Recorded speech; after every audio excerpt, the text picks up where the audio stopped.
Welcome to the final training video for clinical practice at Point Loma Nazarene University. I'm Jill Hamilton Bunch, and I'm the Associate Dean for Initial Teacher Preparation, and we're going to spend about an hour going through the Clinical Practice Handbook. And if you can download the Clinical Practice Handbook, there's a link right next to this video, as well as a quiz that you'll be taking at the completion of our time together. You can either download that and print it, or you can just view all those forms online.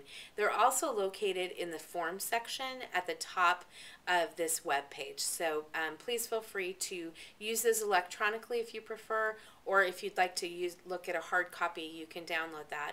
Or we'll provide a hard copy for you of the Clinical Practice Handbook, which contains the forms. Just be sure to contact your regional center representative, and they'll give you one of those through the student. So we're really excited for this last part of our time together, and we're going to talk through some expectations of clinical practice for our students, and then just the forms and information that you'll need as you support your student throughout the process, and also ensure that we have the documentation that we need that shows student growth over time. One of the most important things that we want to remind you of, as we did in the other two videos, is that this experience is about the student's learning. So all the forms, all of the documentation are in support of helping the student to grow as a reflective educator and to be able to service students in a classroom at the culmination of their student teaching. So we're going to start on page 10 of the Clinical Practice Handbook, and this just talks a little bit about the dress code. One of the things we encourage our teacher candidates to do is to mimic the dress code of the school. So feel free to review this with the candidate. There are different situations. For example, if you're teaching kindergarten, you might have a different dress code than if you're teaching high school biology. So feel free to talk a little bit to your candidate about that. We have addressed that and professionalism at the university, but that's certainly something that's a candidate conversation if you'd like to have that. On page 11, we talk a little bit about the school calendar, and the candidate is expected to follow the same hours that you follow. So if you are there at 8, they're at 8. If you leave at 4, they leave at 4. So they are mimicking your hours as if they were an employee of the school. If there's a back to school night and you're attending, your candidate should attend as well. So basically they should be at whatever events you're at that have to do with your position as a teacher, and also they should be mimicking your school hours. So we want to make that very clear. Even if the Point Loma calendar has a break, if your school calendar does not, the candidate will be expected to be in attendance in your classroom. So that information is on page 11 of the Clinical Practice Handbook. We just want to point that out to you. There is also a section on page 12 that talks about daily absences, and it's very important that we monitor those closely. You'll see there that 3 or more days of absence require makeup work. So please let us know, you'll let us know through the university supervisor or through your representative at your Point Loma campus if there are excessive absences, and that's very important. We want to make sure that they're there and treating this as a teaching position, as a co-teaching position, rather than just something that they're attending. On pages 13 and 14, this is probably the most helpful section of the handbook. And what you're going to see is a clinical practice suggested timeline. And this gives you the responsibilities and what needs to be turned in for the entire clinical practice experience. There's also some information at the top that lets you know that anytime the candidate is observed, they need to fill out a formal lesson plan. And those lesson plan templates, the instructional plan templates, are included in the form section of this document of the Clinical Practice Handbook, as well as in the form section here on the website. Anytime you have a question, please check in with a university supervisor. The university supervisor will be visiting your candidate a total of 5 times, and they will be observing them with a formal lesson that the candidate produces. And you will be observing the candidate formally a minimum of 3 times with a formal lesson plan using those templates for PLNU. There's also a daily lesson plan form that you'll see here on the website and also in the Clinical Practice Handbook, and that's something that they need to be mimicking each day as they're planning for each day. Every lesson every day needs to have a daily lesson plan. Now, if your school is using a template, for example, if there's an explicit direct instruction template or an inquiry template that your site uses, the candidate is absolutely free to use that same template that you do, because our hope is that you're co-planning with the teaching candidate. So please feel free, instead of using our daily lesson plan, to use the daily lesson plan that your school site uses. It is critical that they have the elements of the daily lesson plan in their planning, so just make sure that the elements that are included in the daily lesson plan are also included in their planning for you.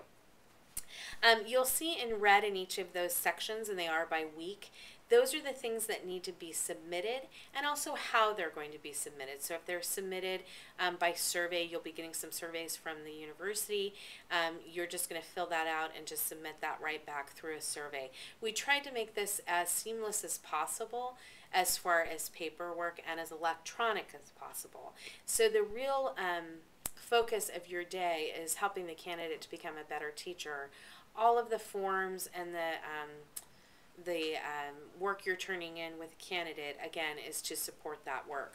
For those candidates who are in clinical practice 1, so this is their first experience, they are in an intensive training at the university for 4 days before they come to your classroom. So they are actually starting in week 2 if you're looking at that suggested timeline. So for clinical practice 2 candidates, they're starting in week 1. For clinical practice 1 candidates, they're starting in week 2. Again, if you have any questions about any of these forms, please feel free to call us. Contact your representative. There are also email contacts here on the website. So spend some time looking at pages 13 and 14. You can clarify any questions that you have with the university supervisor.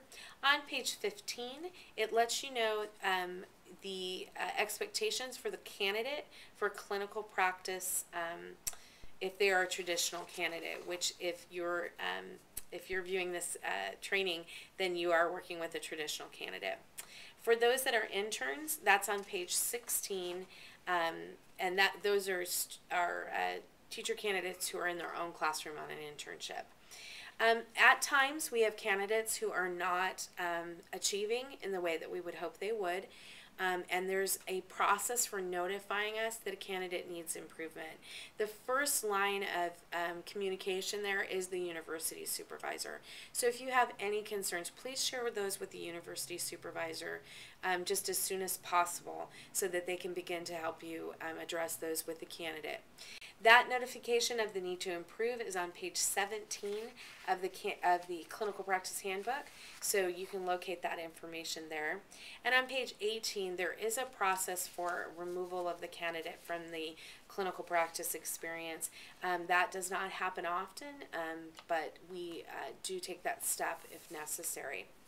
On page 21, this is an important page for you to note. These are the responsibilities of the cooperating teacher. So you'll see those on page 21 of the Clinical Practice Handbook. And then the responsibilities of the cooperating teacher if you're working with an intern. And those are on page 22.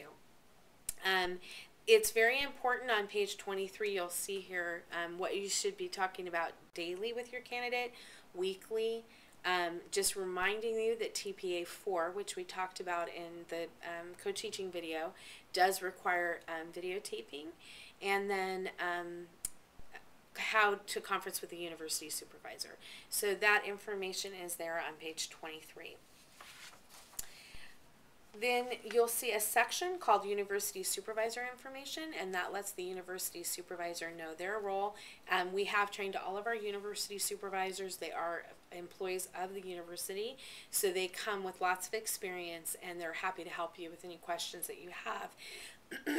You may want to review those pages in the university supervisor section so that you're familiar with what their responsibilities are and how that delineates from the responsibilities that you have as a master teacher.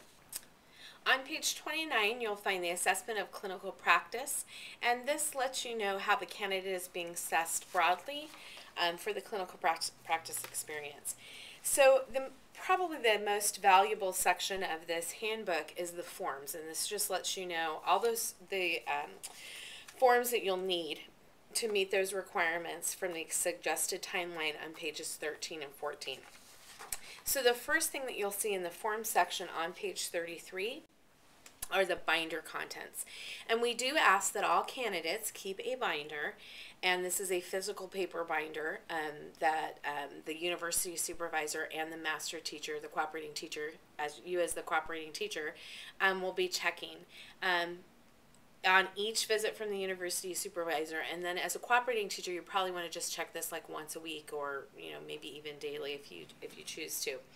And on page 32, this just lets you know exactly what needs to be in that binder, and there are check boxes so you can check those off as you go. And essentially what this is just an opportunity to look at growth over time, and it acts as a portfolio throughout Clinical Practice 1 and Clinical Practice 2. So the candidate will have begun this portfolio, or begins this portfolio in Clinical Practice 1, and that portfolio, the binder, follows them into Clinical Practice 2, just in 2 different sections. Again, the key here is to look at evidence and assessment, and to reflect on that with the candidate. One of the most important things in clinical practice is helping them to be reflective on their lesson planning. So there are quite a few pieces here that are about analysis and reflection. The other, just a tip as a cooperating teacher, is it may be helpful to keep a journal with your teacher candidate, and just maybe at the end of the day, if you're teaching a lesson at the end of the day, just have them journal about the day or some questions they might have, and then when they're teaching maybe in the morning, you can respond to them in the journal, or maybe take that home and respond to them. As a cooperating teacher, I found that a helpful practice to have communication with my candidate. So in the form section, you will see then, after the binder contents, the weekly progress and reflection report, and that is turned in weekly and will be part of the binder. And that's just checking in to make sure that the candidate is progressing each week. On the next page, you will see a co-teaching chart, and this is just a planning sheet for co-teaching in the classroom. Then you'll see the co-teaching instructional planning sheet on pages 36 and 37, and this is just a quick review of those co-teaching strategies that we covered in the co-teaching video. Then you'll see instructional plans, and there are many different resources here. Special education, direct instruction, ELD, so there's an array to choose from, and those are also in the form section, so those are electronic for you and the candidate to use. I do want to draw your attention to the form on the instructional plan on page 38, and again, this is a daily lesson plan, and this is the one that they will be using obviously daily, unless they're using a school version of that. And those lesson plans go to page 53. One very important thing that we remind the candidates of and the cooperating teachers of is the importance, as we begin our work in the profession, to have several scaffolds for planning. So as we become more proficient and as we become experts in the field, that pedagogy becomes more ingrained and automatic.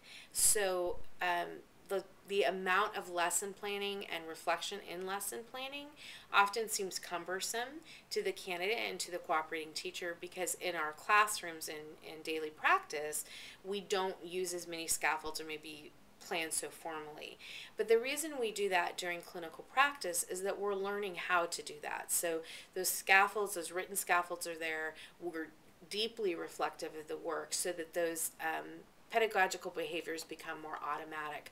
I always use the example in lesson planning and instructional design of driving. So when we're new to driving, we have to turn the radio off. We have to think about what we're doing and where we go, and we can't have any distractions because we're new to driving.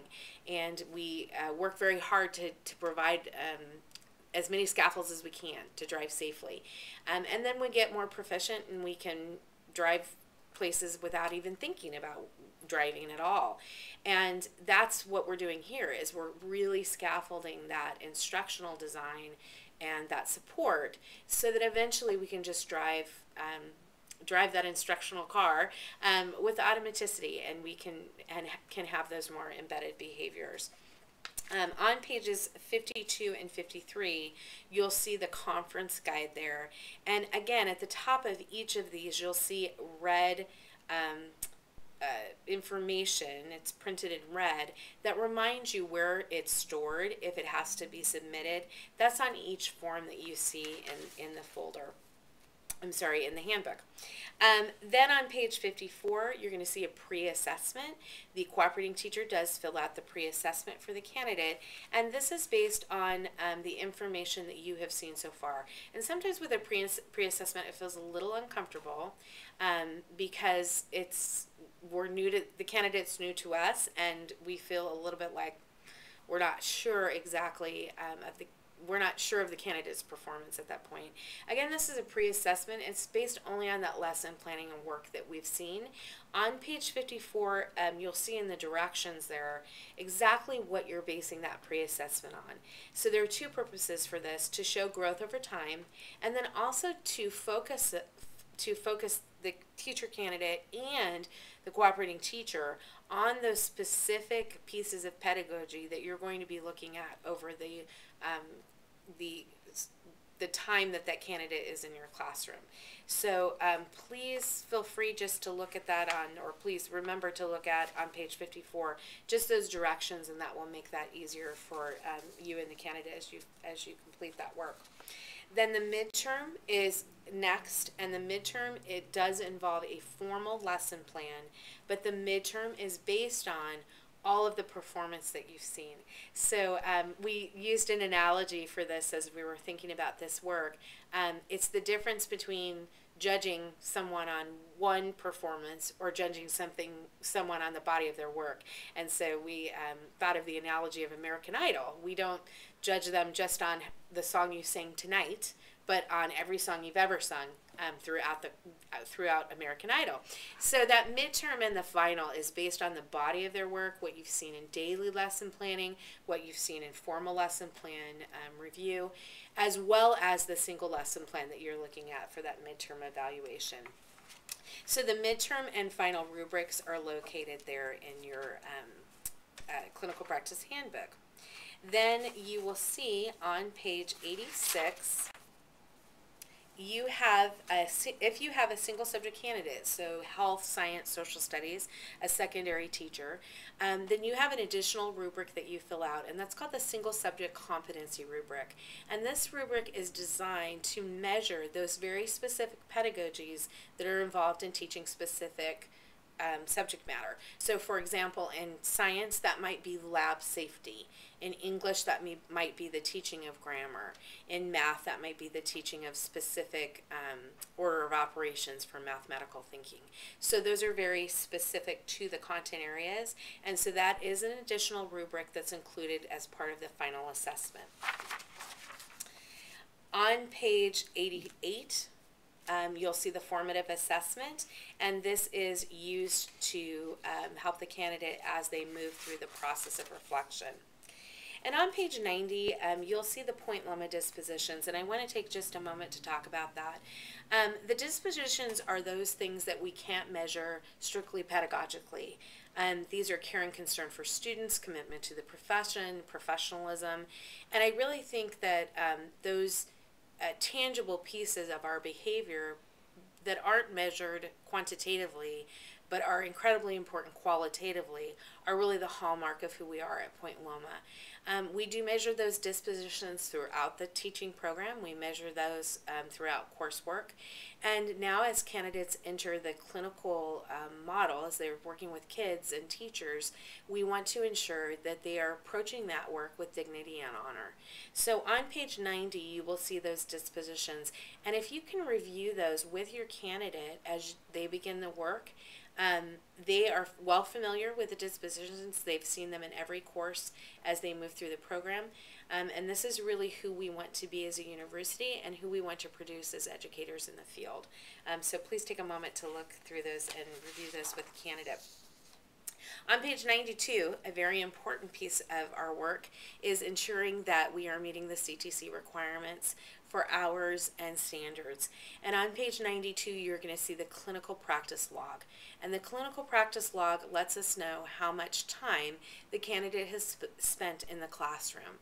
So please ensure that the candidate is filling that out. I would say daily is helpful. Sometimes it's tough to remember if by the end of the week how many hours the candidate was there. And it is really important to note that student contact time is what is measured. So for example, if there's planning time after school, then you need to be there for planning time, but the hours that they're marking are actually student contact hours. So that wouldn't be a time of teacher training or back to school night. Those wouldn't be part of this log. So this log is strictly student contact hours. And then finally, you will see the end of placement reflection for the cooperating teacher, and the candidate and the university supervisor will be reflecting on their time in your classroom as a cooperating teacher. And then for our university supervisors, cooperating teachers reflect on the university supervisor and how that relationship worked, and just speaking to the evaluative pieces of working with your university colleague. And that's on pages 96 and 97. And that concludes our review of the Clinical Practice Handbook. It may be helpful just to go back through and look through the handbook itself. And if you have any questions, feel free to ask the university supervisor. Oftentimes the candidates have answers to some university-based questions. And most importantly, there's contact information on this website regarding who you can contact at the university. We have a fieldwork coordinator at each site, and they will be happy to answer any questions that you have. The biggest thing we want to encourage you to do is to enjoy this journey with your candidate, and to use them as a co-teacher in your classroom, and to really take the time to help them learn with you. We've chosen you as a cooperating teacher because you are a master in the field, and we're excited that they get this clinical opportunity with you. We hope that you enjoy this time, and again, if you have any questions, feel free to contact the university. Thanks so much.